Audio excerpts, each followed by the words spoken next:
क्यों हुआ और हमारा आज ये मसला क्यों बना, उसकी वजह यह है कि बाज सलफी और वहाबी और उनकी पैरवी में जमाअते देवबंद, जिनके बाज उलमा ने हुजूर पाक सल्लल्लाहु ताला अलैहि वसल्लम के कुछ इल्म गैब का इनकार किया, उनकी किताबों में मौजूद है।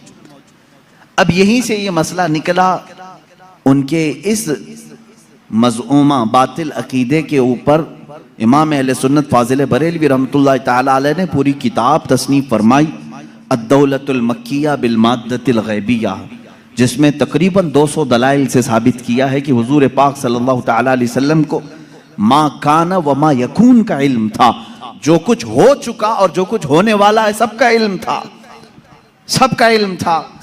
अब अगर हुजूर पाक सल्लल्लाहु ताला अलैहि वसल्लम के इल्म गैब के मुतालिक आप डिस्कशन में आ जाएं, तो अब मैं आपको बताता हूं, आपको किसने बताया कि इंसान अव्वल कौन था?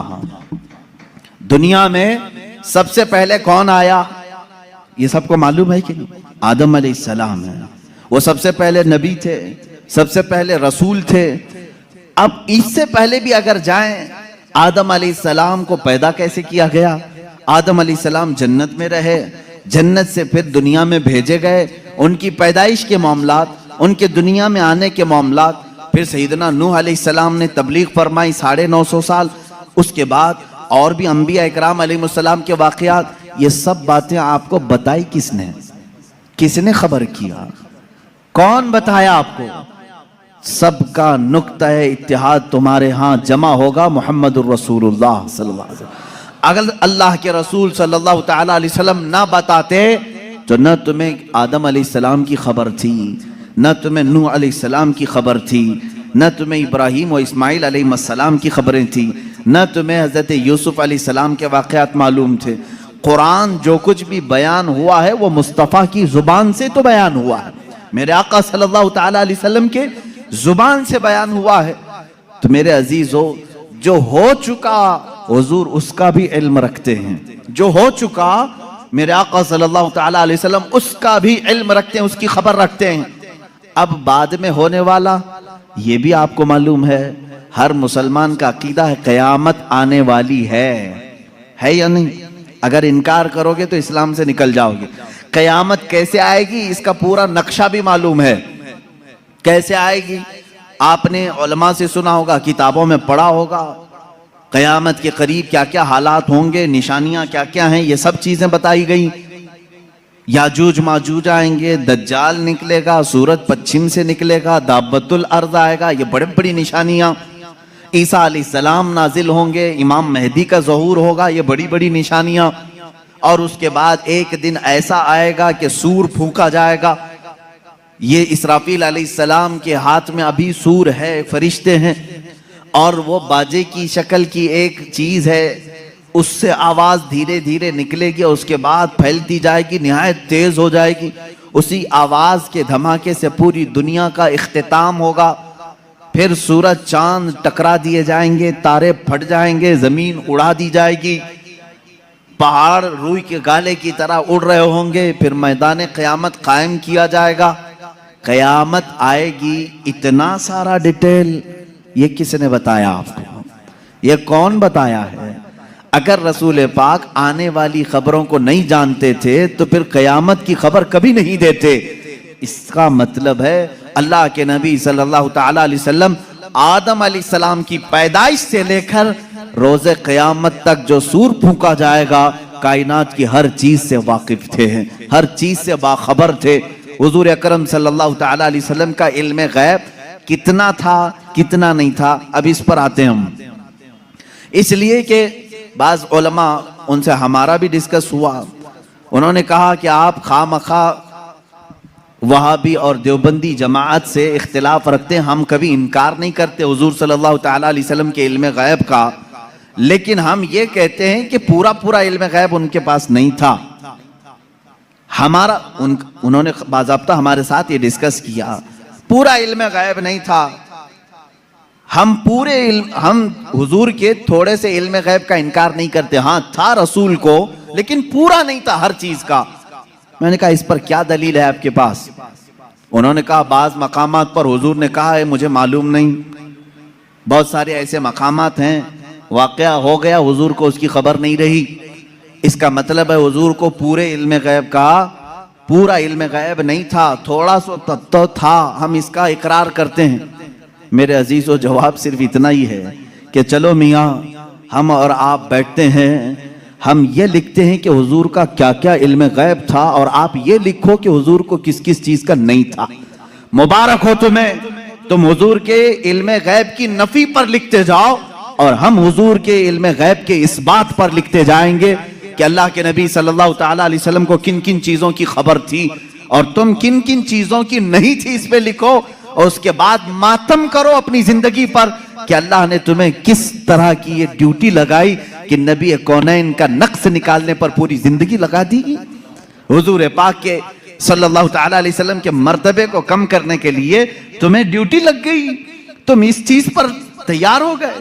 अजीजा ने गिरामी वक़ार, पहले ये तो मुझे बताएं कि कौन है जो ये इंसाफ करेगा, इतना था इतना नहीं था, कितना था? क्या तुम नबी के जमाने में हो? हुजूर पाक सल्लल्लाहु ताला अलैहि वसल्लम से तुमने कुछ पूछा है इस बारे में? चलो अगर 100 चीजों का इल्म था हुजूर सल्लल्लाहु ताला, या इल्म गैब अगर 100 को कहते हैं तो तुम बताओ हुजूर के पास 70 था कि 75 था कि 80 था कि 82 था? कोई हद है तुम्हारे पास? नहीं बता सकेंगे, मेरा चैलेंज है। वो कहते हैं बाज का था। अरे मियां, वो बाज की भी तो तहदीद कर दो, बाज का मतलब क्या है? नहीं, बाज का इल्म गैब था। आज भी वो कहते हैं हुजूर को बाज चीजों का इल्म गैब था। मैं यही कहता हूं वो बाज कितना था ये आप मुतय्यन करके बता दो। चलो 30% था, 40% था, परसेंटेज नहीं बयान कर सकेंगे। जहां उन्होंने उंगली रख दी कि इतना था, तो फिर वो इस्लाम में ज्यादती करने वाले बन जाएंगे और खारिज इस्लाम हो जाएंगे। हुजूर के इल्म को उन्होंने अगर घेर दिया इतना था। अब हमसे वो पूछते हैं, चलो ठीक है, हम नहीं बताते कितना परसेंट था, आप ही बताओ कितना था।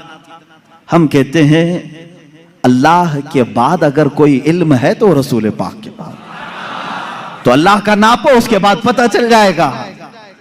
अल्लाह रब्बुल इज्जत का जो इल्म है उसके बाद अल्लाह ने अगर किसी को इल्म अता किया है तो अपने रसूल को अता किया।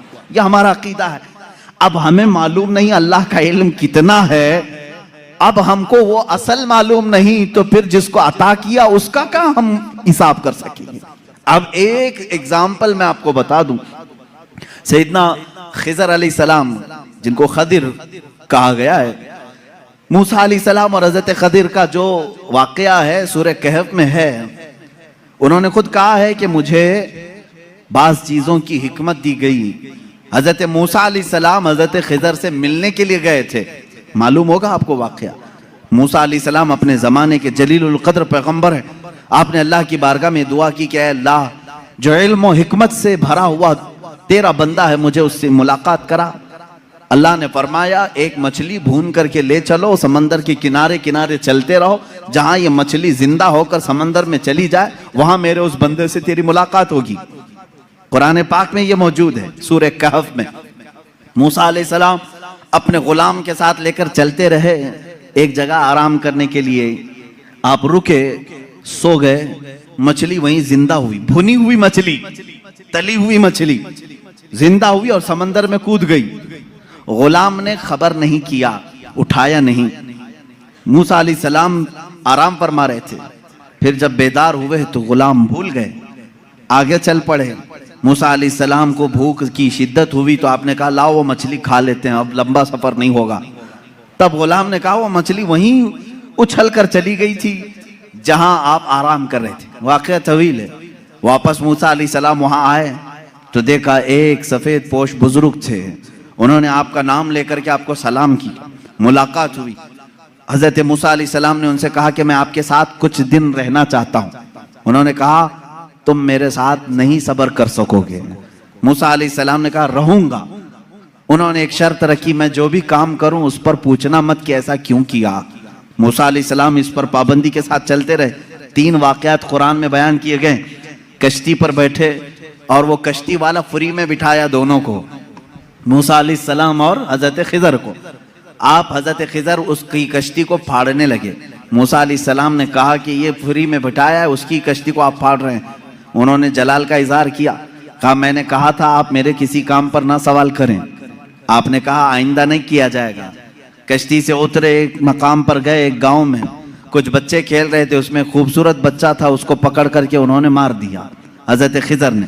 मूसा अलैहिस्सलाम ने फिर पूछा क्या आपको यही बच्चा मिला था, इसको आपने मार दिया? उन्होंने फिर कहा, आपने फिर पूछा। उन्होंने कहा मूसा अलैहिस्सलाम ने आखिरी एक मौका और, एक गांव पहुंचे, गांव वालों से कहा हमको मेहमान बना लो। गांव वालों ने इनकार कर दिया, हम दोनों को मेहमान नहीं रखेंगे और ना खाना खिलाएंगे। वो वहां से निकले, उस गांव की एक दीवार गिर रही थी। मूसा अलैहिस्सलाम से हजरत खिजर ने कहा चलो दोनों मिलकर के दीवार को सीधी करते हैं। मूसा अलैहिस्सलाम ने कहा एक तो गांव वालों ने खाना भी नहीं खिलाया, मेहमान भी नहीं बनाया, इनकी दीवार को हम क्यों सही करें, और आपने ऐसा क्यों किया? हजरत खिजर ने कहा अब यहाँ से तुम्हारा और हमारे जुदाई का रास्ता है। हादा फिराकु बैनी व बैनक सउनब्बिउक बितअवील मा लम तस्तति अलैहि सबरा। कुरान कहता है अब खिजर अलैहिस्सलाम ने कहा जिस पर आपको सबर नहीं हुआ उनमें से हर एक की मैं हिकमत बताता हूँ, इसके पीछे छुपा हुआ गैब का इल्म क्या था। ये कौन कह रहा है? सैयदना खिजर अलैहिस्सलाम। इसके पीछे छुपे हुए राज क्या थे? वो कश्ती जिसमें हम बैठे थे, मैंने इसलिए फाड़ा कि किनारे एक बादशाह जालिम जो अच्छी कश्तियों को देख करके गसब कर लेता था, लूट लेता था, मैंने उस पर एहसान करके थोड़ा सा ऐब लगा दिया ताकि इस मजदूर की कश्ती को बादशाह हड़प ना ले, गसब ना कर ले। ये इसके अंदर छुपा हुआ गैब था, गैब का इल्म था। मूसा अलैहिस्सलाम को दूसरे वाक़ये की खबर उन्होंने दी। वो बच्चे के मुतालिक मुझे अल्लाह की तरफ से ये इल्म था कि वो बड़ा होकर के अपने माँ बाप को भी मारेगा और कातिल बल्कि वो काफिर बना डालेगा, इसलिए मैंने उसको मार दिया ताकि इसके वालिदैन महफूज रहें, ईमान की हालत में रहे। तीसरे, उस दीवार को हमने जो सही किया वो दर हकीकत दो यतीमों की थी, उनके बाप ने उस दीवार के पीछे खजाना दफन किया है, अगर ये गिर जाती तो गांव वाले हड़प ले जाते। मैंने उन यतीमों की हिफाजत के लिए दीवार को सही किया। ये तीन गैब की खबरें बताते हैं हजरत खिजर।